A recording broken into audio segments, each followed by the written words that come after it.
How's everybody doing? Good to see everybody. Welcome. This is the Studio Q live show. If you don't know that by now and you're new, my name is Quinn Jacobson, and we're going to have a chat today, this evening, this morning, tomorrow, the next day, whenever you're watching this, about wet plate collodion, photography.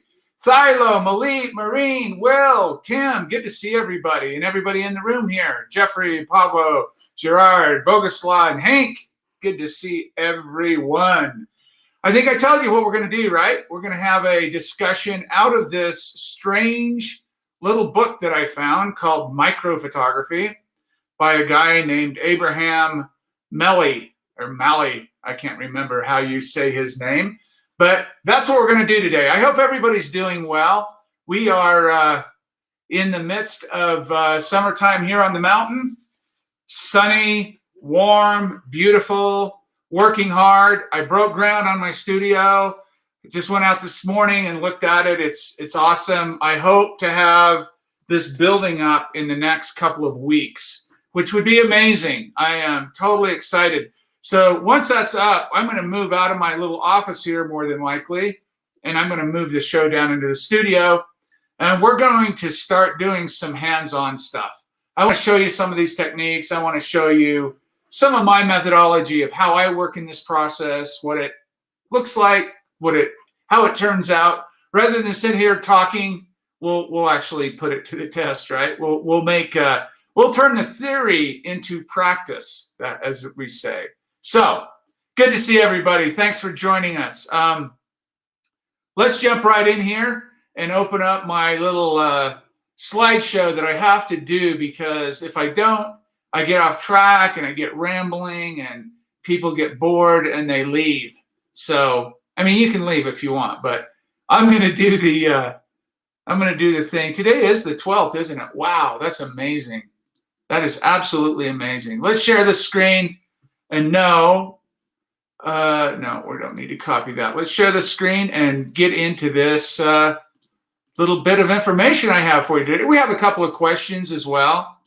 We're going to address. So today's June 12th, 2021.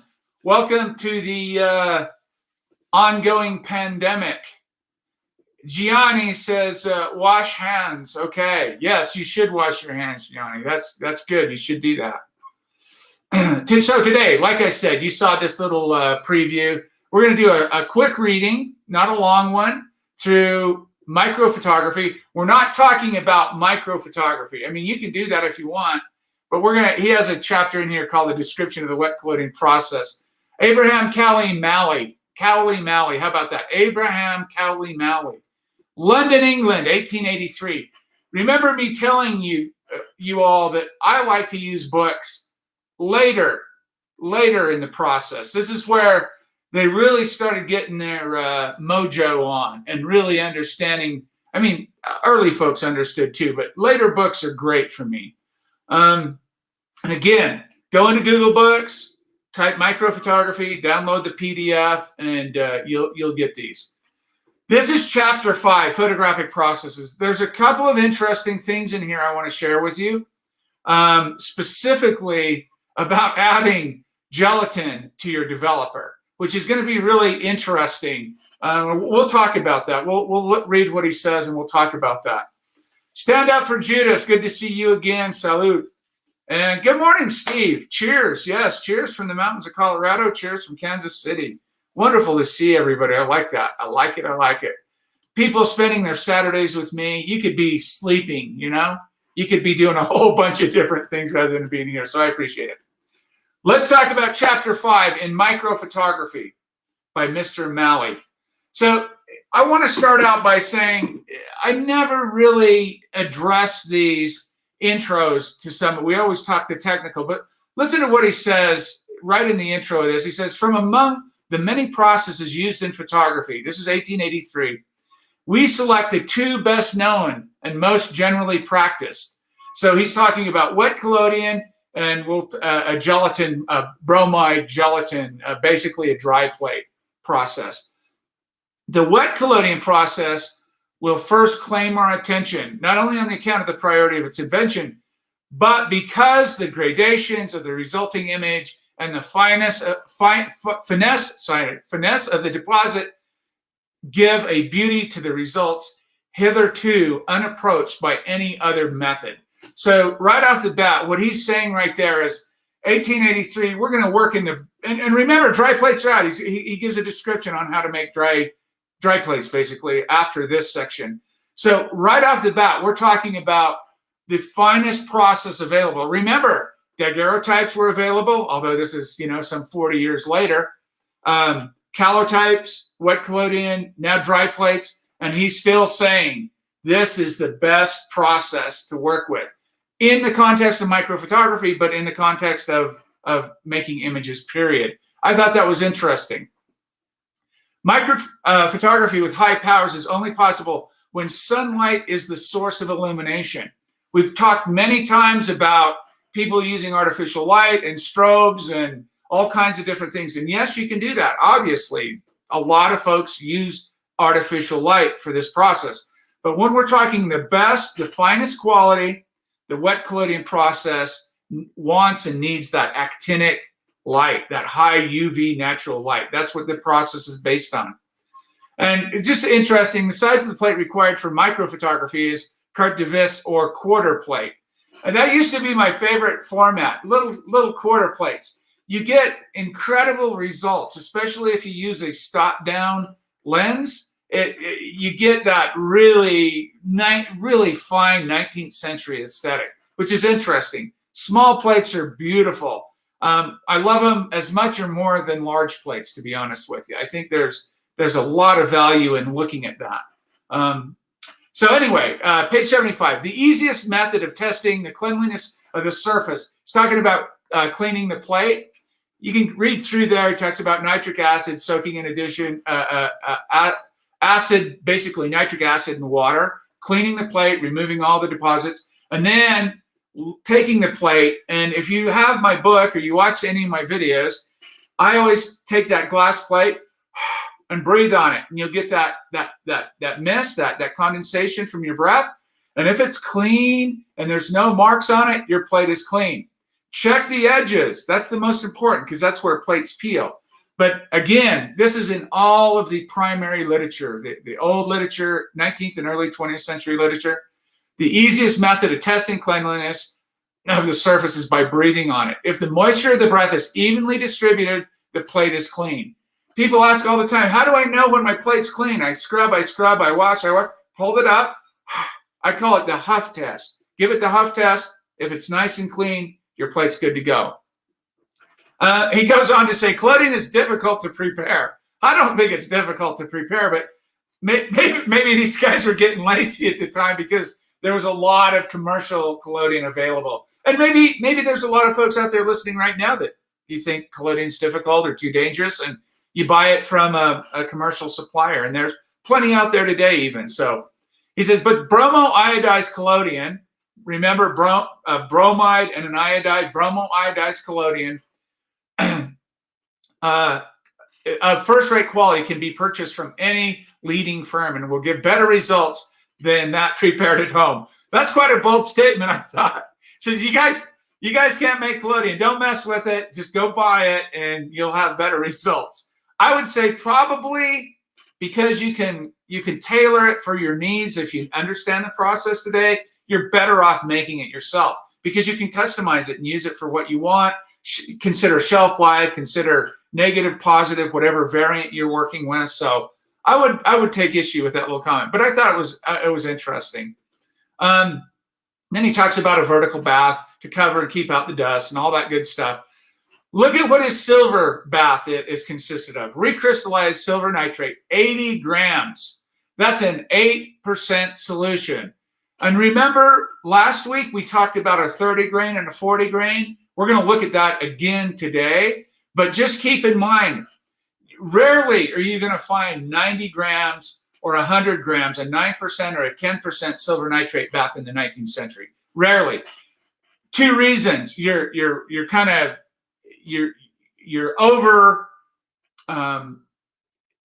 too much silver bath can cause too much silver in the bath can cause problems depending on the variant you're using. So really watch that and keep that in mind. One thing I found very interesting here is he actually puts 25 grams of potassium iodide in a silver bath. So talk about exciting your silver bath, 25 grams. I recommend 0.5 grams. If you want to do it a quick way, if you don't want to cover a glass plate with some old collodion or regular collodion and put it in your bath overnight, you can add it right to your silver bath. I'm wondering if that's a typo, because 25 grams is a tremendous amount of potassium iodide. But having said that, it won't hurt it. You'll just filter it out anyway. It'll be full of iodides if you do that. So 2% barium nitrate solution too. We won't get into that because he's going down a rabbit hole there just a little bit. Look at the developing solution. 40 grams of ferrous sulfate, 30 to 40 milliliters of 3 to 4% of glacial acetic acid, a tiny bit of alcohol, and 1 liter of distilled water. So that's a 4% iron. I use a 2.8 between 3.5 and 3.8 percent iron in my developer, depending on what I'm doing. 3 to 4% acid is great. I don't know how that stacks up to what you guys use, but that's interesting on his configuration. And remember, this is 1883, so this is a later version of the process. The addition of a very minute quantity of gelatin dissolved in water to this developer adds to the density and fineness, basically the quality, the density and quality of the deposit, a very desirable result in microphotography. Isn't that interesting? Dissolve a little bit of gelatin in distilled water and then add it to your developer. And we talked about last week, somebody asked you, I think it was Boguslaw, right? Boguslaw, you asked about putting a 2% solution of gelatin on your plate. This is also a density question and a deposit question, right? How the silver is deposited on the plate, how that double decomposition lays down the silver. The gelatin in the developer will add to that, will build on the information that's there. So it's a very interesting, I'm going to try this. I have a whole list of things that I'm going to actually put into practice through these theories and see what it actually does. The amount of alcohol in the solution depends on the age and condition of the silver bath. We've talked about this before. With a new bath, none is required. You'll see this over and over and over again. And people say, well, why didn't you put that in your book early on? Because people coming into this process, if you're new, this is an overwhelming thing to try to learn. Julia Margaret Cameron's birthday was yesterday, and I read an article about her. She didn't start into wet plate until she was like 48 or 49 years old, and very wealthy, right? But she had a really difficult time learning the process, but she finally got a handle on it. So people coming into the process now, today, without any time, because we're all distracted, we can't read very much, the technical stuff kind of throws us off. I didn't want to complicate things. That's why I kept with a 3-minute bath, add alcohol to your developer, all those kind of standard things. As you move along and you advance, you can start picking and choosing and eliminating and raising the quality of your plates at each iteration. So as we go on and we get more advanced and we understand the process better, we can start implementing some of these variants. Oh, Linda, okay. Well, that's okay. She says we can't. Watch it later. Have a good show. See you next time. Good, good. Good morning, Arlequin. Collodionista. Very nice. So if you look at, Gerard said maybe grains. That could be, going back to the developer. Yeah, or the silver bath. Gerard says maybe grains. Yeah, 25 grains would make more sense. Absolutely. And Jeffrey says 25 grams of KI. Wouldn't that cause black dust? Yes, that's the other thing too.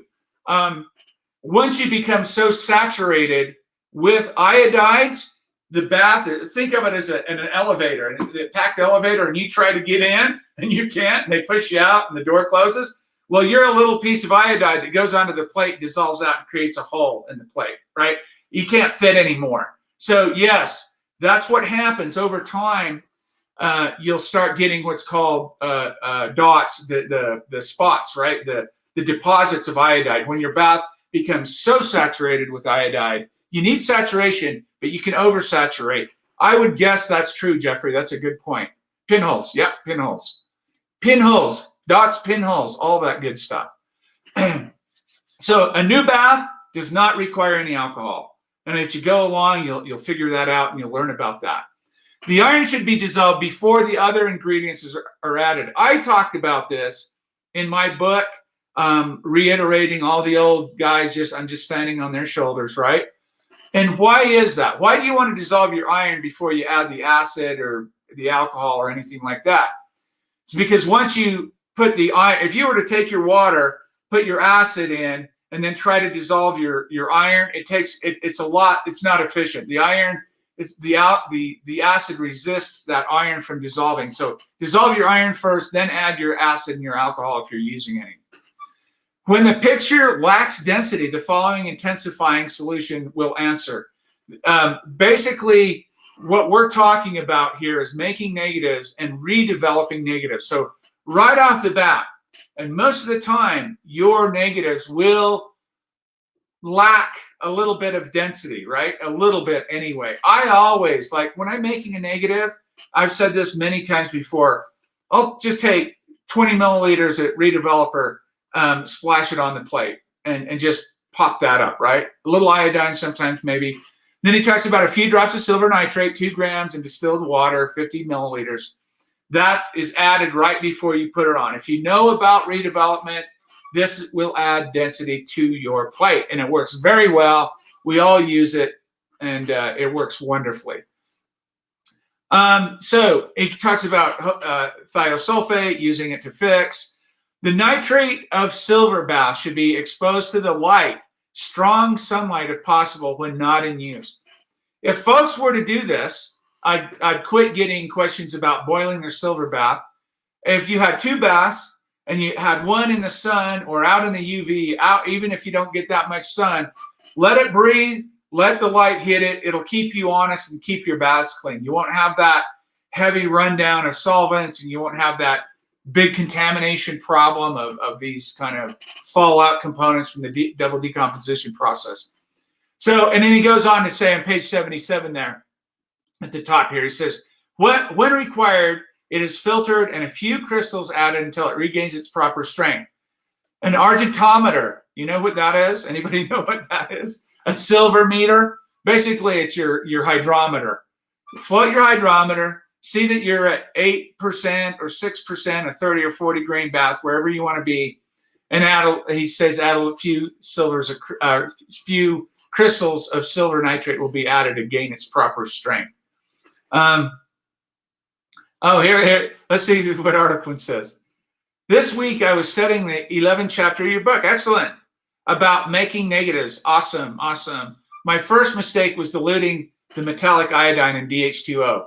Well, tell me what you mean by metallic iodine.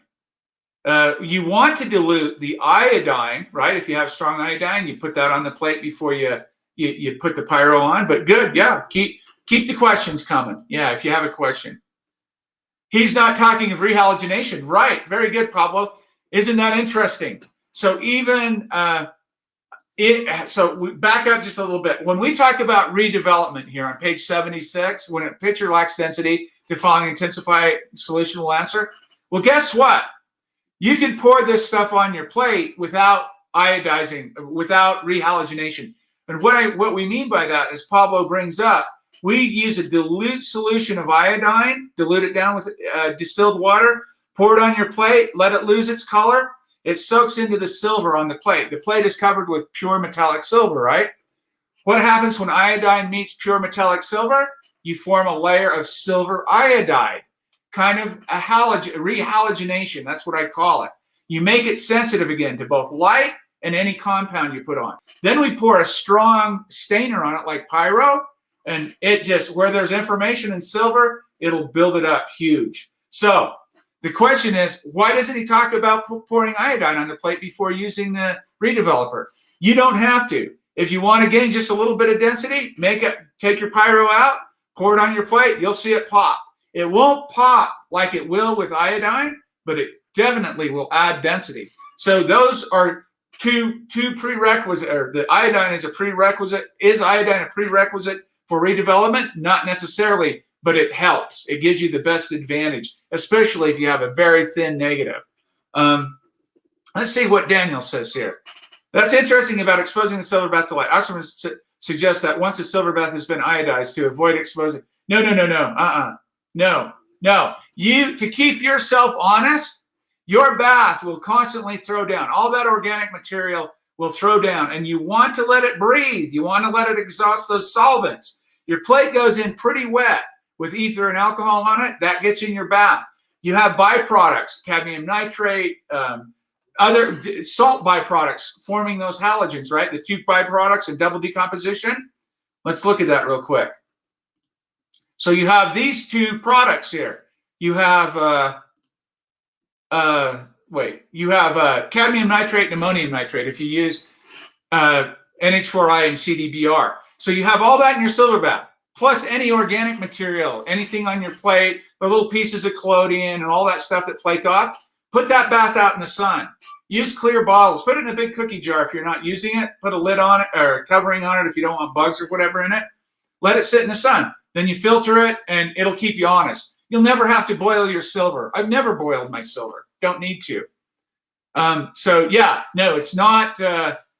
If you don't take care of your bath and you put it in the sun or you expose it to light, and then you try to sensitize plates in it, you're going to have problems. This keeps you honest. That's what I say all the time. It keeps me honest anyway. So yes, the silver nitrate bath should be exposed to the light, strong sunlight if possible when not in use. Very important to do that. And like I said, it keeps the good stuff going and the bad stuff out. So this is interesting here. He talks about overexposure and underexposure. And I've talked about this a lot. So he says the developer is poured into a glass measure and the plate's covered with the solution in the same manner as it is with collodion. Care being taken that none flows over the edges. Now, this is a very interesting comment. Think about the logic he's using here.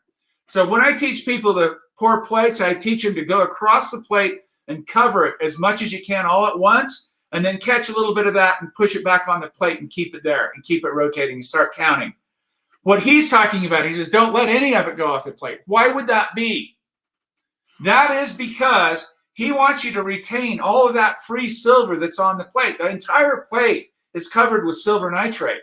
He wants you to retain that silver for density. So he's saying pour it on like collodion and keep it on the plate. Don't let any of it flow off. The problem with that, unless you're very adapted and the development technique is the most difficult thing to do. That's where all people have the most problems.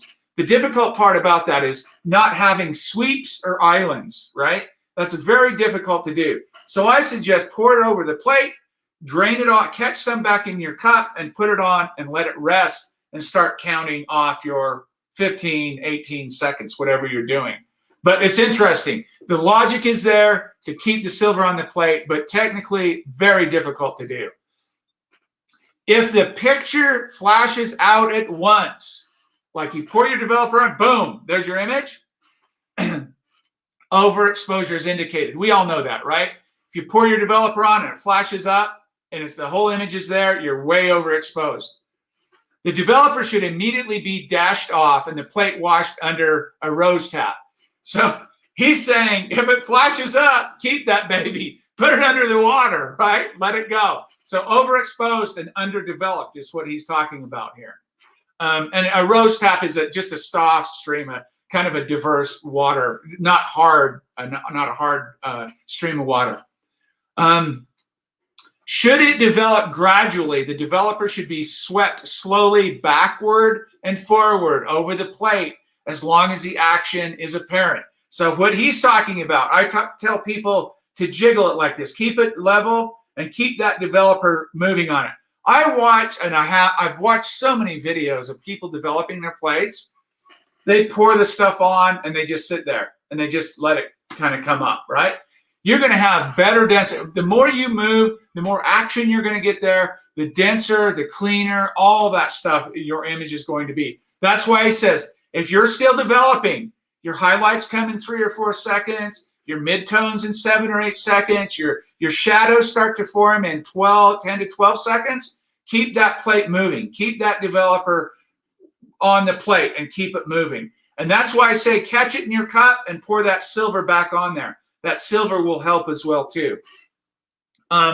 So move forward, and as long as the action is apparent, and remove before any symptoms of fogging make their appearance. So what he's talking about here is if you pour a developer on a plate and you just leave it there for 5 or 10 minutes, you're going to not only develop the highlights and midtones, but everything in your void areas, all your clear glass it's silver there, and you're going to develop that unexposed silver and cause fogging or veiling. So you don't want that, but you want the full action of the developer. I see most of the time people underdevelop. They overexpose and underdevelop, like he's talking about. You lose, that information is gone. So the plate is now, I didn't highlight this, but the plate is now thoroughly washed, and if not sufficiently dense, the intensifier is poured over it, while upon it, a few drops of silver nitrate is placed in the measure. This is what he's talking about. A little bit of silver nitrate, like I talked about a few drops in your pyro, that's what he's talking about there.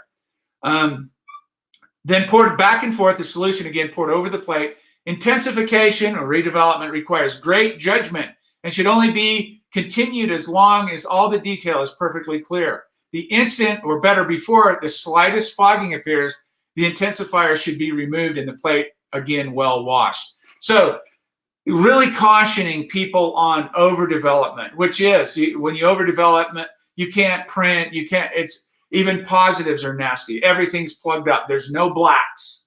There's no void areas. You should have clear glass in those void areas. So when the dry plate is warm, page 79, when dry, the plate is warm before a clear fire. Yeah, clear fire, meaning no smoke, right? The temperature not being raised higher than the hand can very comfortably bear. The varnish is then applied in exactly the same manner as collodion. And when the superfluous fluid is drained away, heat is again applied,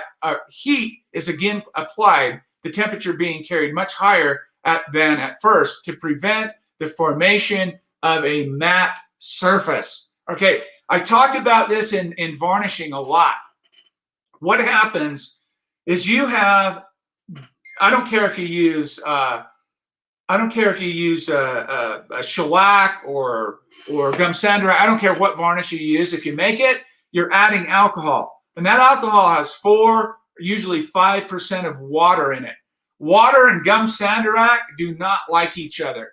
And if you don't get the heat on that plate and get that waters evaporating with the heat out of that gum sandarac, that water is going to interact with gum sandarac as it dries, and it's going to dry dead. It's going to be a matte finish. And that's what he's talking about here.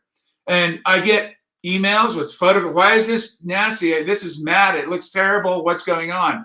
You didn't apply heat with your varnish. You have to get the heat after it's applied, and quite hot too. Like he said, much higher than at first. When you're just warming the plate to pour the varnish on, I always warm my varnish too. If you watch my videos, you'll see me warming my varnish in a test tube, warming the plate, pouring it on. I have a little technique, and then getting it back over the heat to evaporate that water. So it's a glossy finish with gum sandarac.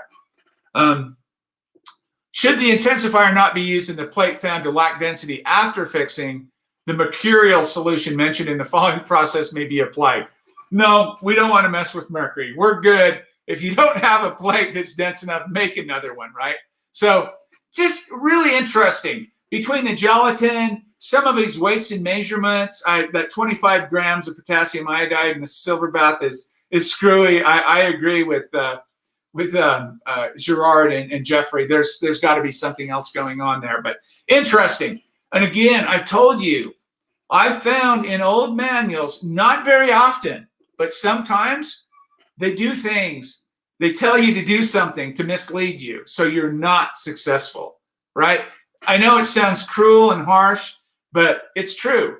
They do things. They don't want competition, right? So they do things to kind mislead you a little bit. It doesn't happen very often. And it could just be a typo, like I said. So we have technical Q&A here. Matt from France. Matt, it was good to hear from you. I like your questions. They're very common, and they're good to reiterate here. So let's read this. Hello, Quinn. Thanks for getting back to me. I actually have 3 questions, and sorry if they're probably really common. No, don't apologize for any common basic questions. This stuff needs to be reiterated, said over and over again for people to understand and then apply it. So even if you've been working in the process a long time, you're going to find value in these things. So not a problem with that. So the first question is, what will be the difference of substituting cadmium bromide with ammonium bromide in the iodizer recipe? Does it only have to do with shelf life? Great question. We've talked a lot about the salts on this show in the collodion. What kind of salt should I use? What's the best?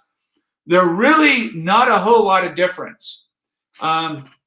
Cadmium is a heavy metal. A lot of people do not like to mess with heavy metals. They cause cancer. They can create all kinds of health problems. They don't want them in their house or in their studio or whatever. Understandable. Switching those bromides out, potassium, ammonium, cadmium, it doesn't matter. Cadmium renders some qualities the others don't. A little bit in the shelf life, a little bit in the way the collodion flows, and it also renders some greens and hues of greens in landscapes a little differently too. So there's some mid-tone issues there that cadmium does a little bit better with, but not a whole lot different. You may get a little more shelf life out of cadmium than using ammonium or potassium or some of the other bromides. But a bromide is a bromide, an iodide is an iodide all day long. The difference usually is in shelf life, how it oxidizes, tonal ranges, some of the mid-tone colors, if you will. Those are the basic differences. It's a great question, though. And then he goes on, which leads to my next question about the relation between the salted collodion and the silver bath. The question came to my head after watching a Studio Q Live YouTube, but maybe I didn't understand completely. No, you did. You understood, Matt. An older collodion will need a specific silver bath to work efficiently. So how do you manage your stock to always be ready to shoot? Great question. I'm going to flip to this next slide and then we'll come back. This is my claim to fame here, right? This is if I contribute anything to the wet plate collodion process, it's trying to help people understand the formation of halides and then trying to help people understand the relationship between the silver bath and the collodion. And it's very difficult to understand because it depends on that double decomposition, the way the halogens are formed in the silver bath with the salts. This illustration shows a 30-grain bath, which I happen to have is 6.8, 68 grams of silver nitrate to a liter, and a 40-grain bath, 8.8 or 88 grams to the liter, right? So these are coordinated both with pH and with how iodized or how highly or slightly iodized the collodion is. This is a relationship along with your developer that allows you to make clean, brilliant, wonderful plates. I don't care if you're doing positives or negatives. It doesn't matter. This applies to both because both have to form halogens or silver iodide and silver bromide in the silver bath. And the most efficient way to do that is based on pH and the amount of silver in your bath. So when I see silver baths out there at 10 and 11%, and I'm not talking about making albumin paper or floating paper on that silver bath. People are dipping their salted plates into that stuff. Look at this process. The 6.8, highly iodized. I'm usually, to be honest with you, my favorite color is right in here. Right in between the middle and the highly iodized collodion. That is my favorite color. That's what I like to work with. Why? Because it gives wonderful tonal range. What does that mean? That means I get to use a lot less silver in my silver bath if I want. And I get to use a higher pH too. So I don't have to acidify my bath so much. Look down at the 40-grain bath. Slightly iodized. So you guys like the cadmium iodide and the potassium iodide and those salts that really are resistant to oxidizing or breaking down and staying a light straw yellow or going into the, I don't mind this end color here on the slightly, I like that color. I like all of them, any of these. I don't like so much the lighter colors because they don't give me the tonal range and they don't make negatives as well either, obviously, right? But look at that bath. You need more silver in the bath and you need a much lower pH, more acidic. That is to slow down the process. That is to hold back and slow down. So this is how you manage it. You have the first phase and the second phase of this breakdown. My collodion starts out in here. I never have to use a 40 grain bath with my collodion. You may be the opposite. So the question is, how do you maintain this? I start highly iodized. I use ammonium iodide, NH4I. I start highly iodized. So I'm always up in that 30 grain pH 4 area.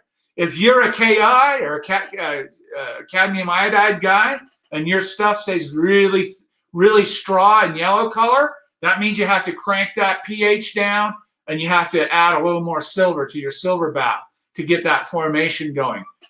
Once your collodion starts breaking down, you have to work. This is a classic scenario, going from here to here. This is what happens all the time. Quinn, I was working fine. I had my silver bath. I was going along. I had 250 mils of silver. I made, or collodion, I made 30 plates. They were beautiful. My silver bath is, 9%, pH 3, going great. And then I make up, or I run out of silver, or I run out of collodion, or my collodion gets older, right? My collodion goes up into that up to the top level, and they're trying to use that other bath, and their plates are all fogged. And then they start getting fogging. They start getting, what's wrong? It was going great. You guys have had this happen. I know you have. Maybe you've never connected the dots, but a lot is right here. These are the problems you run into. When your silver bath, when your collodion changes and your silver bath doesn't, or vice versa, this is the problem you run into. And the more extreme it is, the more it will show up. In other words, if you make a collodion and it's a nice yellow color, and you got a typical bath of 9% and pH 3, you're going along great. And then you go for a month or two without making plates, you come back and your collodion is highly iodized, and you try to make a plate again, and it like, what happened? I was making plates fine, Or the plates aren't working out, and you come back to it 2 weeks later, and all of a sudden everything's working. If you take notes, you're going to trace your problems a lot of the time back to this very issue. So that's kind of how you keep what I say, managed your stock to be ready to make a photograph. Mine starts highly iodized, and I keep those baths the same. And then his third question. Also, I see that using ether is really recommended, but read that it can be stabilized easily by prepping the iodizer solution. But in what type of container do you then store the solution, plastic or glass? Another great question. First off, let me explain what he's talking about. He wants ether. If you have ether and you open that ether bottle or can up and oxygen gets to it, it starts oxidizing, right? It starts the process of breaking down, just like we were just talking about collodion. Oxygen exposure, ether exposed to oxygen over time, a long period of time, and I'm not raising any red flags here, over a long period of time can form peroxides. Peroxides are highly explosive, they're very dangerous, and the ether needs to be stabilized. And Matt's talking about how you stabilize the ether by adding the ether and alcohol together. Alcohol is a great stabilizer for ether. All ethers come now with inhibitors and stabilizers, so they're already kind of built in. But if you add the alcohol and mix it for iodizer 50-50, you're going to stabilize that ether. The question is, should I store it in glass or plastic? Glass, period. Ether will not tolerate anything other than glass. And alcohol you can store in plastic, but once it's mixed with ether, you want to store that in glass. And be careful, of course, but that's how you stabilize the ether, and now you've got your solvents ready to go when you make your iodizer. So I hope that makes sense, Matt. Those were really good questions, and I'm happy to answer those. Okay, Nikki wrote, and she asked, oh, sorry. Let's go back here before we do Nikki.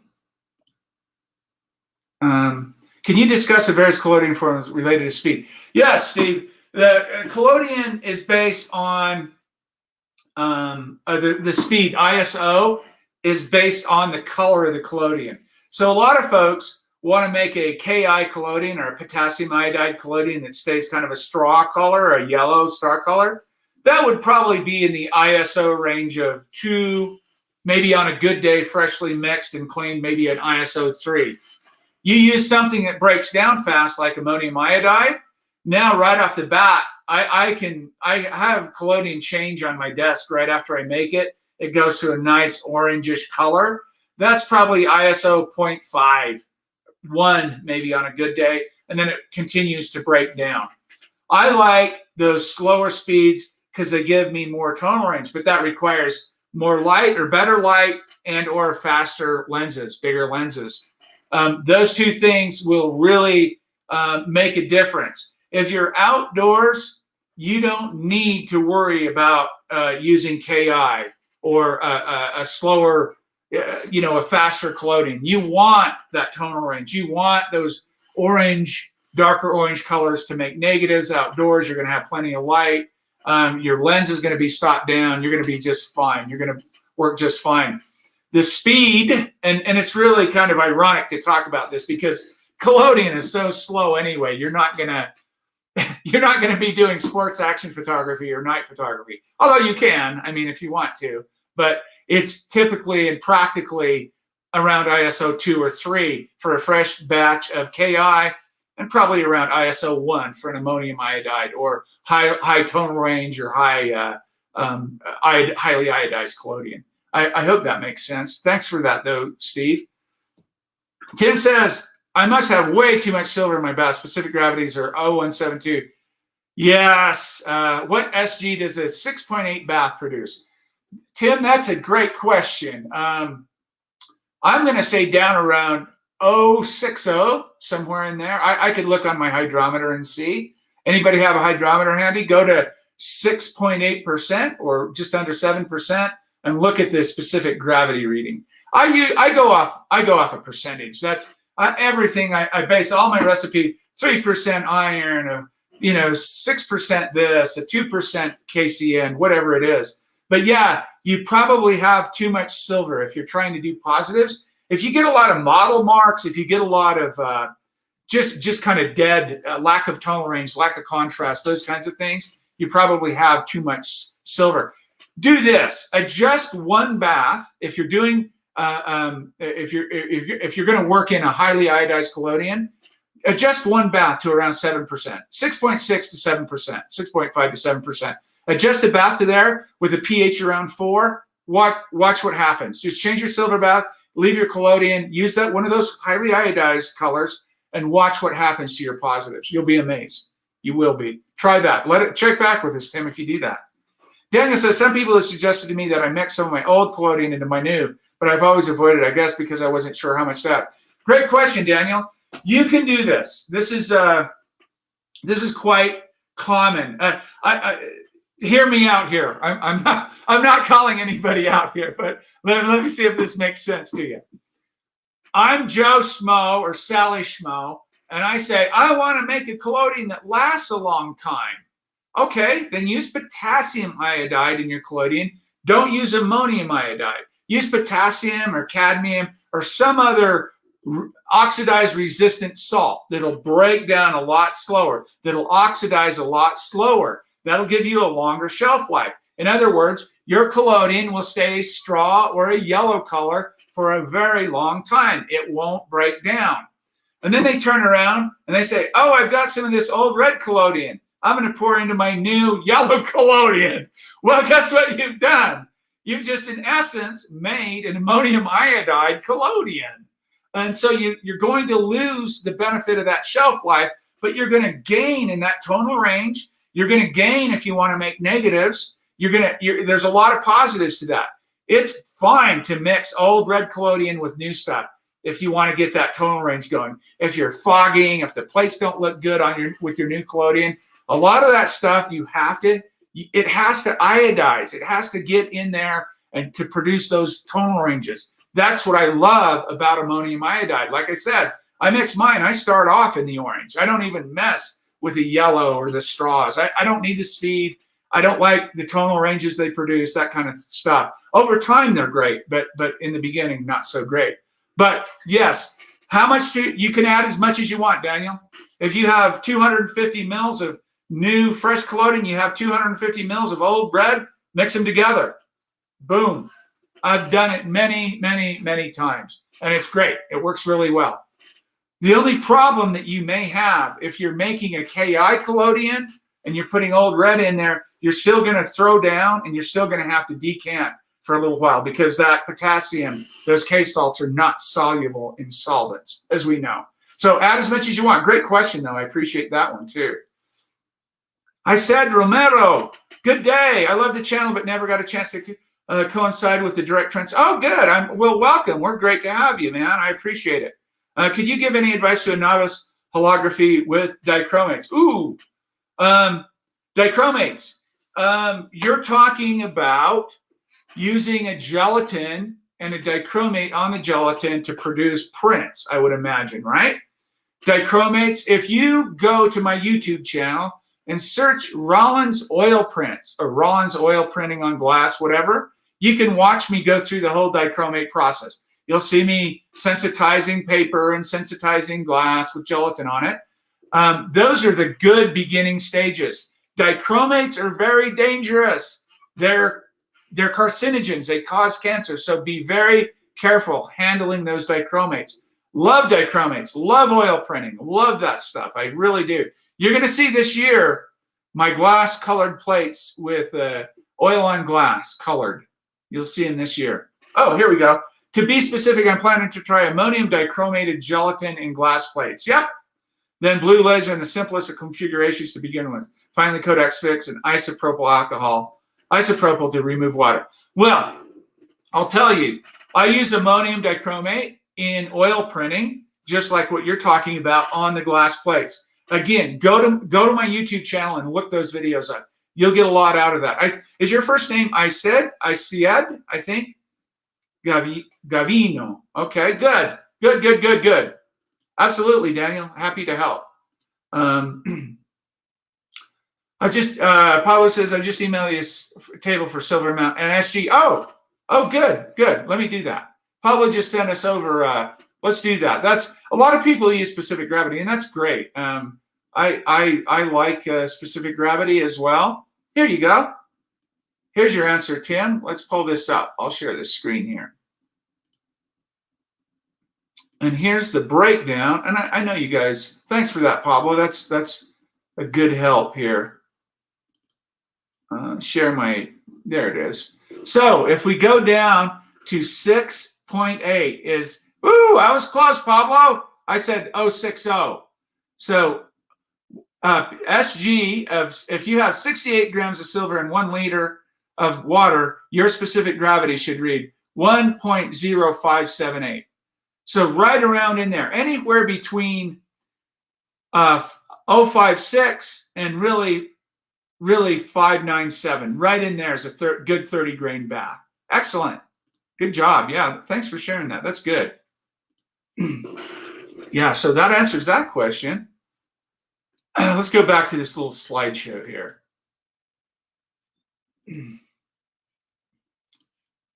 Comments. Okay. Let's go on to, absolutely, Tim. Thanks, Pablo. Tim says thanks. Let's go on to, is this chart somewhere? Pablo, is this chart somewhere? Did you make that? That's in an Excel. Jeff, email. I can email it to you, or probably, I'll put it somewhere where you can download it. Well, hello, April. But my weather is causing major Oh, wow. Look at that. She got cut off right in the middle. But buffering. Oh, okay. We'll try this next time. It's good to see you, April. So the next question came in from Nikki. Nikki is looking at buying some lenses, and she wants to understand checking the focal length and f-stop. So when you have these old vintage lenses, absolutely, Jeff, when you have these old vintage lenses, you can't just read on them. Most of the time, you can't read on them. Oh, this is a 400 millimeter f5, they don't have that. Some of them have kind of weird descriptions and things, kind of esoteric stuff, but most of the time they don't have any of that information. So this is what I told her, and if she watches or listens, I'll reiterate this. This is out of my book. This is a very simple illustration to use. You take your lens, and you can do this with the light above. You don't have to have a window. I just illustrated this way. This is to determine focal length. So if you have an old lens, you hold it up to a light source and something dark over here, or something white over here, in kind of a darkened room so you can see where the image focused. And you just move the lens back and forth until that image is focused on that paper. And then you check the distance from that to the window scene on your paper. And let's say it's 12 inches or 300 millimeters. You take that 300 millimeters and you divide it by the opening of your f-stop or the glass on your lens. Generally speaking, this is going to get you close, right? So I have an empirical on the left and metric on the right. 300 over 77 is an f4. That's how you can determine general focal length, right? So these old lenses, you just focus them, measure the distance, and then divide by the size of the, I usually say the size of the opening. If it's a naturally stopped down lens, you got to measure that opening, not the actual lens itself. Most of the time, if you don't have a stop, if they're cut for stops, pull the stop out, and it should be almost as big as your front element, almost. And that's why you can kind of measure the front element and divide that by the focal length. I hope that makes sense. I think it does. Really easy, really easy way to calculate f-stop and focal length, or focal length and f-stop. Daniel says, maybe I'm wrong. I was thinking of something. Tell me, what are you thinking about, Daniel? We'll answer it if we can. Loving the show as always. Thank you, Chopper. Side question. Have you photographed rock petroglyphs? And if so, does the UV light show more or less than what was visually seen? I have never photographed petroglyphs, but one of the things that I would say is right off the bat, this is a challenge I'm faced with my next project up here. Red. We know what color red is in collodion, right? It's black. That's why you have a red light and a red window. And that's why if you have red hair, you're going to look like a brunette. You're going to look like dark-haired guys. Versus blue. Blue is kind of white, or violet, bright and white. So tattoos are another good example. I have photographed people with tattoos, and maybe that's what Chopper is talking about. Let me do this real quick. See if I can go over here. Let me stop this for just a second. Let me go over here and see if I can find this. I know I've shown you guys this many times, but yeah, here it is. Let me just grab this. You probably, this is probably something similar, Chopper. Check this out. Window, here we go. Share that. So you guys have seen this before, right? Let me move that. Let me blow it up. This is Dan Solis. I photographed him in my studio years ago. When we talk about color and collodion and his tattoos, he's covered in tattoos, green and blue. Then I made a plate of him in wet plate, and all of his tattoos disappeared. Why is that? Well, because we can't see, collodion can't see certain colors. And this is what a lot of traditional photographers have a problem with in this process. They're not translating colors. They're not translating the, if you're doing positives, the lateral reverse of the image, all those kinds of things. So the idea is you've got to pay attention. The newspaper wanted to come over and do this little story. And I said, Dan, come on up to my studio today if you can. I want to photograph you. And man, did that freak them out. That was just, when they saw this, they just freaked. But it's the way Collodion sees color. So petroglyphs showing up differently, tattoos, red rocks, blue skies. That's why blue skies are totally blown out. That's what happens in Collodion when you don't have the colors adjusted right. So let's go back here and continue on real quick. Okay, let me close that down. Let's see. Thank you. Amazing work you've been doing. Oh, thank you. So, oh, from Mexico. Wonderful. Wonderful. Awesome. I appreciate you joining us. Thank you for that. The Collodion color chart is in the book. I meant the Excel sheet. Yes, the Excel sheet. I'll send you that, Jeff. Just send me an email. Pablo sent it to me so I can send it out to you. Heading out soon towards Tetons and Big Sky. Packing both types of developer, hot and cold. Good. Can I also redevelop negatives in the field? Yes, you can. You got it, Tom. He wants to redevelop negatives. And the only caveat I would put there is exactly what he said. Just get into some low light area. You can do that, generally speaking, in a pretty closed, darkened area. I like to use a very low light, white light, but 40-watt bulb or something like that. Yes, you can do that. Do that and come back and show us some images, man. That would be great. Super duper. Awesome. So, recommended reading, man. This is a book.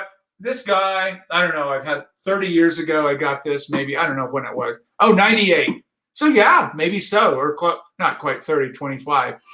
I couldn't find any information on Robert Bergman. Once you look at these photographs in this book, it will just, for me, it changed.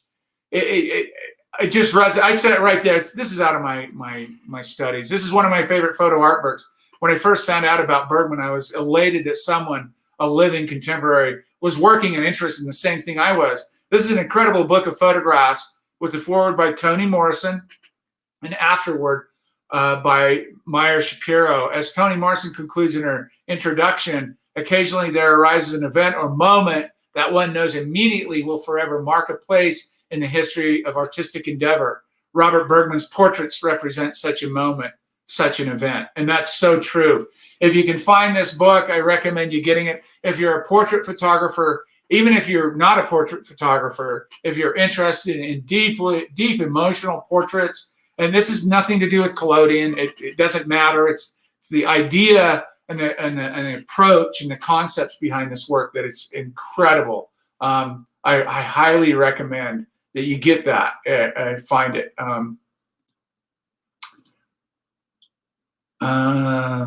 So, anywho, let's go on. Okay, recommended reading is that. Recommended watching, and I'm going to play a little. I'm going to play this Peter Whitkin. If you can find this documentary, I think you can find it on YouTube. It's called An Objective Eye, as you can see.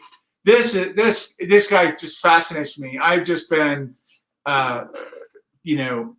preoccupied with him a little bit for a long time. And I love to hear him talk about his work.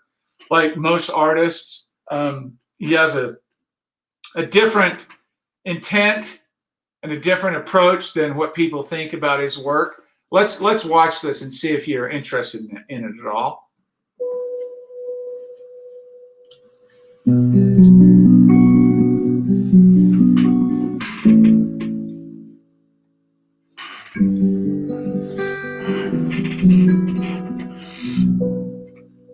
My life is basically the way I live it, the way I work it.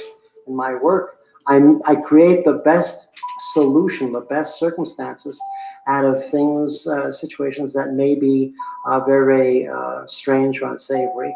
But I really want to bring light into that kind of darkness and confusion. He wants to find the images that touch that discovery of the truth that isn't always a pleasant one. A painter, say, sees things as a painting. Sculpture sees things as a sculpture. I see life as a photograph, always have.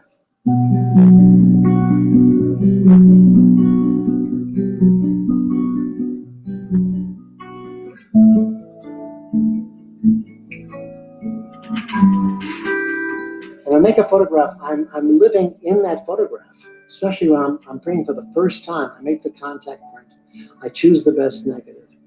Then I draw on the contact sheet how I'm going to approach the negative. Usually I scratch or modify it somehow, or cut it up. But that's when I'm really alive in the deepest sense of the word.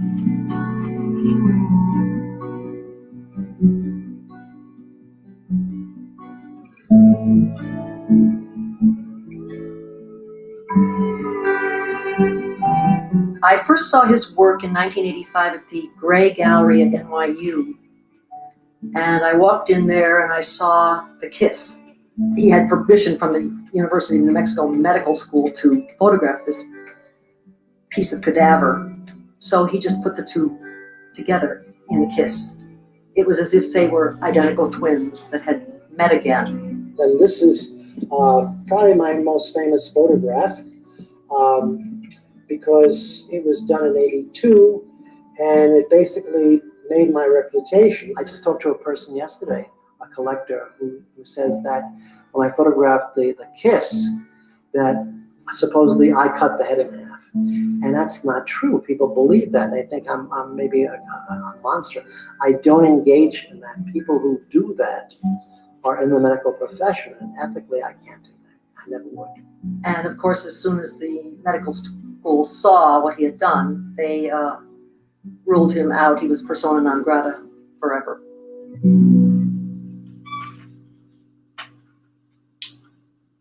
So if you can find that and you're interested, look at this. Somebody, hello. I don't know what your name is. I don't know who this is, but hi, Quinn. What a coincidence! There is a retrospective of him in Belgium. He's all over Europe. Seems like every time I was in Paris, I could go see a show of Whitkin. If I was having something showing something in Paris or something in France, Whitkin's show would be there as well too. Oh, Annabelle, there you go. Oh, good. Hi, Annabelle. I've just seen last month, amazing, although some very disturbing, right? But still are interesting. Thinking on what limits are in art. What do you think the limit to show? Thanks for sharing. Great question, Annabelle. That's a great question. I think the limits of showing, I think the only constraint that I would put personally on what would be acceptable is the context and intention around that image. If it doesn't have context and intention, then I start thinking it's a little bit exploitative, right? You've got to have some kind of foundation and framework to work within to make work legitimate, authentic, if you will. And what I mean by that, it's really easy. If you photograph people, it's really easy to cross that line of exploration and exploitation. And once you start exploiting human beings, once you start objectifying them, once you start treating them as objects, not human beings, for whatever reason, to get attention through your artwork, to shock people, whatever, I think that crosses the line. And that could be as simple, doesn't have to be a grotesque image. It can be somebody making photographs of a homeless person, passed out on the street from, 500 meters away and making images without their consent, without context, without intention, without anything. Joel Peter Whitkin, 1992, almost 30 years ago, I got involved with him in undergraduate school, started studying him. And over the years, I found this person has everything in context and intention that you need. He doesn't objectify. His images are grotesque. His images are called a lot of things. But to him, he sees it very differently. And if you read his statements and if you read what he writes of why he does this with body parts and human beings and animals and all kinds of things, it's heavily based in religion, heavily based in death denial and death anxiety, heavily based in those concepts about who we are as humans, what we believe, how we believe it, and why we do the things we do. So I think the line is crossed when you just throw a body part up and you make a photograph of it and it's shocking and people are clicking on it or going to the gallery to see it and you have nothing to say about it. I think that crosses the line. I think if there's not context and intention with the work, or it's misunderstood or can be misunderstood that way. Look, if you're just too lazy to read the artist's statements or work about the work, thoughts and ideas about the work, that's your problem. That's not the artist's problem. But if the artist or the photographer doesn't provide that becomes a burden on them. So the whole framework is based around context and intention. So thanks for that question, though. I appreciate that, Annabelle. That's a great question. That's a question for everyone to ponder and think about, especially if you make photographs of human beings. Just sent you a pic in email, my latest memento mori. Oh, can we look at it, Tom? Let's look at Tom's. I'm always into this. I'm always into seeing something. Look at this. Okay. Here we go. Can we share this? Let's share this. Let's stop that for a second. And let's share Tom's photograph. This is kind of fun. This is just impromptu here. Here's the thing. Can you guys read that? Let me get it. Mother Earth hopes that you had many exciting and wonderful adventures during your special time on board. What do you guys think? You like it? Oh, thanks, Will. Yeah. Here, Daniel's on it here. So true. Intention is important. And context, right? Yeah. But even then, we are not in the clear, just like what happened to people did at Sally Mann, who had the best. Exactly. Look at what they did to Jock Sturgis, and that may be a little more controversial. Robert Mapplethorpe, Joel Peter Whitkin. I mean, Mary Ellen Mark, Richard Avedon, on and on and on. I could sit here and rattle off tons of photographers. The problem is if people get on kind of a religious crusade or a free speech thing, they want this stuff censored. They won't look at the context. That's an interesting photograph. The problem for me is I can tell that's a living human being, but that's just my interpretation of that, right? I've seen dead people. Unfortunately, I've photographed many dead people. Not pleasant, but I've done it. A friend of mine passed it on. Funny. Oh yeah, it is. It is funny. But thanks for sharing that, Tom. That is. What is it for anyway? I would like to know what it's for. It's a good job that way. I mean, as far as the image goes, I'm not sure what it's for, but yeah, that's good. Share this back again real quick here. Let me get over here.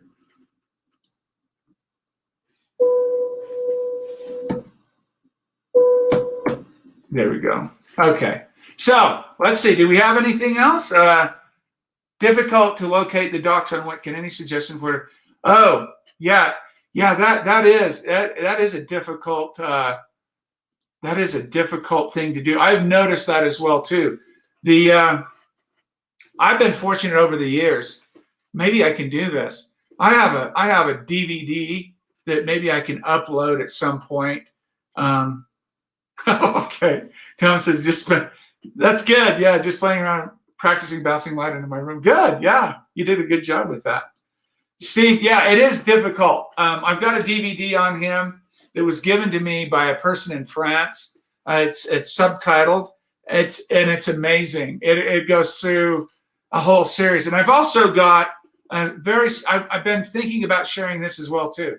Does anyone know or have heard of a photographer, a calotypist called Martin Becca? He's in Paris, France.